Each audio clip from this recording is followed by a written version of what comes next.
이번에는 섹터 얘기입니다. 본격적인 실적 시즌이 한참 진행되고 있습니다. 앞으로의 국내 이익 전망 챙겨보고 그에 따르는 투자 컨셉까지 알아보도록 하겠습니다. 유한타 증권의 김광현 퀀트 애널리스트 나왔습니다. 안녕하세요. 네, 안녕하세요. 예, 반갑습니다. 일단 제가 말씀도 드렸지만 실적 시즌이 이미 시작을 했고 사실 대형주들이 한 초반 1, 2주 동안에 굉장히 많은 발표를 하지 않습니까? 네. 그러다 보니까 실질적으로는 실적 시즌이 마무리됐다라는 얘기까지 나오는데 현재까지 실적 시즌 분위기 조금 이제 스케치 부탁드릴까요? 네. 전반적으로 전망치를 소폭 하회하고 있다. 이렇게 정리할 수가 있겠습니다. 네네. 저희가 이제 분석 대상으로 삼는 종목이 네. 코스피, 코스닥을 막론하고 네. 업종 대표주 200개 종목을 이렇게 보고 있는데요. 네. 이들 가운데 현재 84개 종목이 실적을 발표한 상황입니다. 종목 기준으로 보면 많지 않다라고 보실 수도 있겠지만 대형주 중심으로 실적이 발표가 되다 그렇죠. 보니까 금액 기준으로는 73% 수준 지금 기록을 하고 있습니다. 이미 어닝 시즌은 후반전에 접어들었다. 이렇게도 보실 수가 있겠습니다. 발표된 84개 종목 기준으로 봤을 때 전망치를 상회한 종목 40종목으로 나타나고 있고요. 그래서 그 종목 기준으로 어닝 서프라이즈 비율을 따져보면 한 47% 정도 종목들이 전망치를 상회했고요. 이제 금액 기준으로 전 종목의 금액을 다 더해봤을 때 전망치 달성률은 98% 정도 나오고 있습니다. 즉 이제 전망치를 한 2% 정도 하회한 수준이다. 이렇게 정리할 수가 있겠고요. 삼성전자 같은 경우는 전망치를 소폭 하회를 했죠. 반면에 이제 SK 하이닉스는 전망치를 소폭 상회한 실적을 발표를 했고요. 그 외에 이제 어닝 서프라이즈가 눈에 띄었던 종목들 말씀드리자면 철강 업종, 은행 업종 말씀드릴 수가 있겠고요. 정유 같은 경우도 전망치를 상회한 실적을 발표를 했습니다. 네, 근데 말씀 중에 이제 그 어닝 서프라이즈를 상회한 어떤 비율이라고 하면 합산한 거는 그래도 한 98, 97%까지는 올라가는데 개별 종목으로 보면 한 40%밖에 안 된다는 얘기. 그것 때문인지 몰라도 실적이 3분기 그렇게 나쁘진 않은데도 불구하고 최근에 시장이 조금 부진하거든요. 그렇습니다. 그것도 영향이 있을 수 있고 어떻게 보세요? 그러니까 절반 정도는 전망치를 상회했고 네. 또 반대로 절반 정도는 이제 전망치를 하회한 네. 그런 실적이기 때문에 그냥 반반 정도다 반반, 이렇게 네. 보시면 될 것 같고요. 다만 이제 말씀드리고 싶은 부분은 이번 3분기 실적 사상 최대치거든요. 그렇죠. 아주 좋았죠. 네. 그럼에도 불구하고 놀랍지가 않다라는 겁니다. 아, 네. 네, 그러니까 전망치를 상회했던 지난 1분기, 2분기의 흐름을 비교해 본다라고 하면 이번 3분기 같은 경우에는 그런 부분에서 좀 못하지 않았나라는 점, 그런 점에서 시장의 그런 반응이 좀 미온적인 그런 내용인 것 같습니다. 사실 이제 코로나19 이후로 이제 작년 2분기부터 시작해서 어닝 서프라이즈가 연속되는 그런 모습을 보여왔거든요. 그리고 어닝 서프라이즈가 나오고 나면 전망치가 상향 조정되는데 그 상향 조정된 전망치를 또 한 번 넘어서면서 이렇게 선순환이 되어왔던 그런 부분이 있었다라고 한다라면 이제 이번 3분기 같은 경우에는 그런 부분에서 좀 멀어지는 경향이 없지 않아 있었기 때문에 좀 시장이 좀 부진하다. 네, 그렇게 보입니다. 일단 사실 작년 코로나 이후로는 코로나가 터졌을 때는 실적이 이렇게까지 좋아질 줄 몰랐었던 네. 기대가 워낙 낮았던 영향이 생각보다 우리나라의 수출이 이렇게나 잘 돼? 그런데 높게 올려놨는데 또 수출이 좋아, 또 네, 좋아 이런 맞습니다. 부분이었는데 아시겠지만 5월부터는 수출 증가율이 뚝뚝뚝 떨어지다 보니까 어닝의 어떤 기대치 높은 수준에서 그래도 나쁘지 않지만 3분기에 대한 기대치가 워낙 높았기 때문에 그거를 달성하더라도 놀랍지 않았다. 네. 이렇게 말씀을 하신 것 같아요. 일단 지금까지는 어떻게 보면 대형주에 대한 얘기였고 사실 11월 이제 본격적으로 시작이 되는 게 또 중소형주거든요. 네. 그리고 이제 퀀트 담당하시니까 아시겠지만 중소형주는 그러니까 소위 말하는 커버리지를 하는 애널리스트 분이 많지가 않지 않습니까? 그래서 한두 분이 커버하는데 그분이 안 좋게 보면 그 종목은 소위 말하는 컨센서스는 합친 거지만 추정치가 확 떨어져 버리고 한 명이 또 좋게 보면 또 확 올라가 버리는 경향이 있는데 그래도 중소형주 최근의 분위기는 좀 어떤지 한번 짚어봐야 될 것 같아요. 네, 지금 말씀하신 대로 이제 중소형주 같은 경우에는 컨센서스가 형성되는 그런 종목이 아니다 보니까 그쵸. 이걸 가지고 어닝이 나왔을 때 서프라이즈다 혹은 쇼크다 이렇게 평가하는 것 자체가 사실 그쵸. 조금 어려운 부분이 있는 것 같습니다. 네. 그래서 이제 봐야 할 것은 중소형주를 볼 때는 증감률을 중심으로 보셨으면 좋겠습니다. 네. 그래서 근데 이제 또 증감률의 경우는 뭐가 문제가 되냐면 작년에 얼마나 망가졌느냐에 따라서 또 증감률이 또 크게 변할 수가 있지 않습니까? 않지 않습니까? 그러다 보니까 중소형주 같은 경우에는 각 종목별로 이렇게 제시된 스토리가 어느 정도 맞아 나가고 있는지 이런 거를 중심으로 보시는 게 좀 더 맞다라는 생각이고요.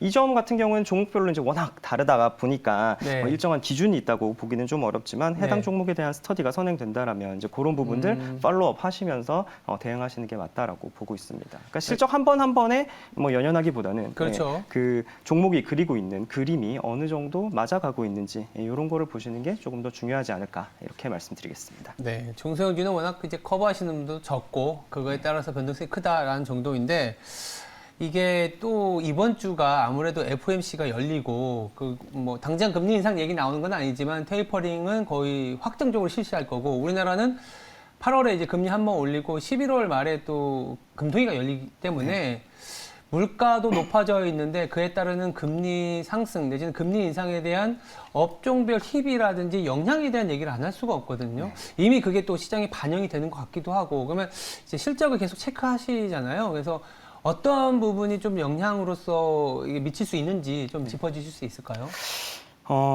국고채 금리가, 네. 3년물 국고채 금리가 최근에 이제 2%를 돌파한 그런 모습을 그렇죠. 보이고 있습니다. 사실 이제 그동안 금리가 워낙 낮았기 때문에 낮은 데서 올라오는 거에 대해서 우리가 크게 신경을 안 썼습니다. 어차피 낮은 금리였기 때문에. 그렇죠. 근데 이제 2%를 넘어가는 상황이 되면서 이제는 금리 절대치에도 우리가 조금 관심을 둬야 될 시점이다라고 생각을 하고 있고요. 일반적으로 이제 금리가 상승할 때 우리가 많이들 하는 얘기들 있지 않습니까? 뭐 가치주에 맞아요. 관심을 둬야 된다. 뭐 이제 이런 말을 많이 했었는데 잘 안 되는 것 같아요. 그동안은 그게 안 됐던 거죠. 그러니까 워낙 낮은 곳에서 올라왔기 아. 때문에 어차피 낮은 금리였기 때문에 크게 의미가 없었다라고 한다라면 지금부터는 조금 달라진 모습 우리가 생각해 볼 수 있을 것 같습니다.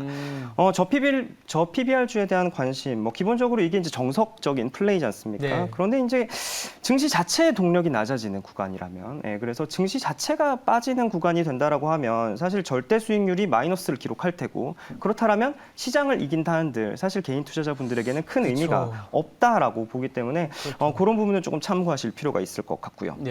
사실 저는 지금 증시 수급과 관련해서 금리를 조금 더 주의 깊게 보고 있는 그런 상황입니다. 실적보다 오히려 그게 더 빠를 수는 있겠네요. 네, 그렇습니다. 네. 금리가 기업 실적에 미치는 영향보다는 지금 당장의 수급에 미치는 영향이 그렇죠. 조금 더 빠를 거다라고 네. 보고 있는 것이죠. 특히 이제 개인 수급에 좀 영향을 줄 것 같다라는 생각이고요. 코로나19 이후 증시 수급을 이끌어왔던 개인 투자자들의 그런 힘, 이런 것들이 조금 달라질 수 있다라면, 조금 힘이 빠질 수도 있다라면 장의 모습이 조금 달라질 수 있다라고 보고 있기 때문에 그런 부분에서 좀 관심을 둬야 된다라고 생각을 하고 있습니다.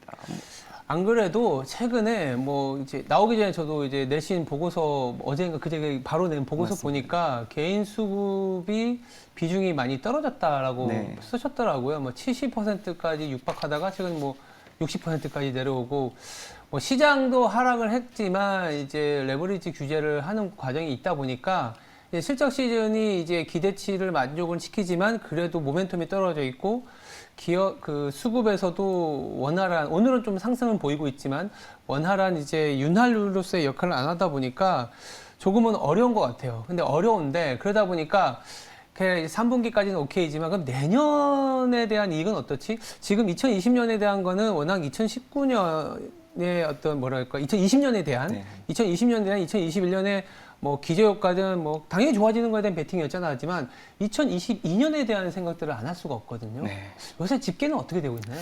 지금 뭐 3분기 실적이 어쨌든 예상치를 넘어서지는 못하고 있는 그렇죠. 그런 상황이기 때문에 미래 이익의 전망치도 더 이상 이렇게 상향 조정될 그럴 건수가 없다. 이렇게 보시면 될 것 같고요. 특히 이제 4분기이지 않습니까? 네. 4분기 같은 경우에는 계절적으로 어닝 쇼크가 빈번하게 나타나는 분기라는 점, 이런 부분들이 전망치에 대한 흐름을 좀 다르게 만들고 있지 않냐라고 이렇게 보고 있습니다. 사실 이제 상향 조정이 지속돼 왔고 그동안 22년 전망치가 쭉 상향 조정이 지속돼 왔는데 이제 그런 부분들이 좀 달라지고 있다. 이렇게 보시면 될 것 같고요. 그동안 전망치 자체가 다소 좀 과대평가되어 있지는 않았나, 이거에 대해서 좀 생각해 볼 그런 시점인 것 같습니다. 사실 이제 이 전망치라는 것은 기업 분석 애널리스트들의 전망치의 평균이지 그쵸? 않습니까? 그런데 이제 이 전망치를 내는 과정이 결국 목표 주가 산정과 연관이 맞아요. 되어 있습니다. 그런데 증시가 계속해서 상승을 했고 상승을 하다 보니까 목표 주가에 내 종목의 주가가 와 있고 네. 그렇다 보면 투자 의견을 바꿔야 되지 않습니까? 맞아요. 네, 근데 이제 투자 의견을 바꿀 수 없다 보니까 네. 결국 목표 주가를 상향시켜야 되고 그 상향시키는 논리로서 이익 전망치를 상향해 왔다라고 본다라면 지금 최근 달라진 증시의 모습, 더 이상 상승하지 못하고 있는 모습, 그리고 3분기 실적이 전망치를 상회하지 못했다라는 점, 이런 점들은 앞으로의 전망을 상향시킬 유인을 없애고 있다는 거죠. 맞아요. 그렇기 때문에 전망치 같은 경우에는 지금부터는 조금 아래, 앞으로는 지금보다 좀 하향 조정될 가능성을 열어두고 접근하시는 게 맞다라고 보고 있습니다.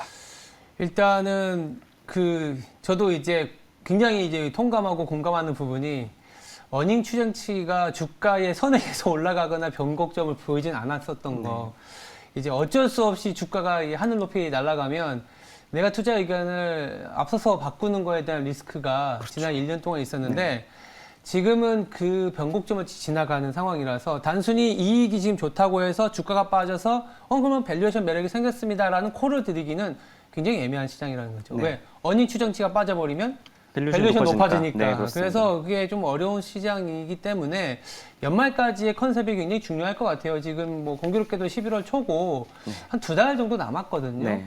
그래도 여기에 뭐 어닝 추정치가 하향 조정되고 실적에 대한 여러 가지 노이즈가 있지만 어떤 투자 컨셉으로 대한다면 그래도 우리나라 시장에서 그나마 뭐 절대 수익까지도 기대해 볼 수 있는 컨셉이 있지 않을까 생각이 듭니다. 네, 그러니까 아까 이제 말씀하신 내용 중에 하나가 이제 개인 거래 비중 말씀을 맞아요. 하셨는데 개인 거래 비중이 확실히 좀 달라진 모습이 나타나고 있습니다. 코로나 이후 가장 낮은 수치까지 지금 떨어져 있는 상태거든요.